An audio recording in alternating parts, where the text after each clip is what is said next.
Tu veux obtenir des certifications agiles? Bah ouais, parce qu'on sait que les recruteurs, en fait, c'est l'un de leurs critères de sélection, quoi. Dans cette mini-série, on va réviser, on va voir ensemble quelques questions pour obtenir les certifications de Scrum Master et de Product Owner. Alors tiens-toi prêt, c'est parti pour la question du jour. Qu'est-ce que l'équipe crée en sprint planning qui lui permet de savoir si elle va dans la bonne direction? A.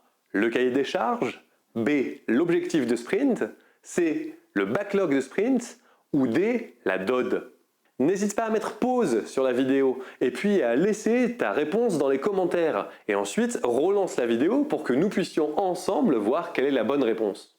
Ça a l'air sympathique, ça a l'air rassurant de se dire que le backlog de sprint est l'output qui te permettra de savoir si l'équipe a réussi son sprint.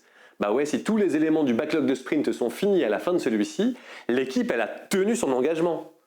Oui, mais non. Parce que si tu penses de cette manière, que l'équipe doit terminer toutes les US qui sont présentes dans le backlog de sprint au démarrage de celui-ci, tu as de grands risques de passer en fait en mode dépilage de tickets, sans considérer la valeur livrée. Donc, ce n'est pas la C. Pour la DOD, il y a une subtilité importante. La DOD, elle sert surtout à s'assurer qu'on a bien créé, qu'on a bien construit ce qu'on voulait faire. Et pas forcément qu'on essaie de faire la bonne chose. Build the right thing vs build the thing right. Donc pour ça, on élimine la réponse D. Alors bon, techniquement, il te reste le choix entre le cahier des charges, la réponse A, et l'objectif de sprint, la réponse B. Et j'espère que tu as la bonne réponse. L'objectif de sprint, le sprint goal, bien sûr, il est essentiel de définir un sprint goal lors du sprint planning parce qu'il permettra pendant le sprint d'aligner l'équipe sur la valeur que l'on souhaite livrer.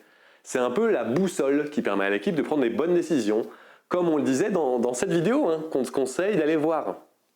À la semaine prochaine pour une nouvelle vidéo sur les révisions des certifications agiles.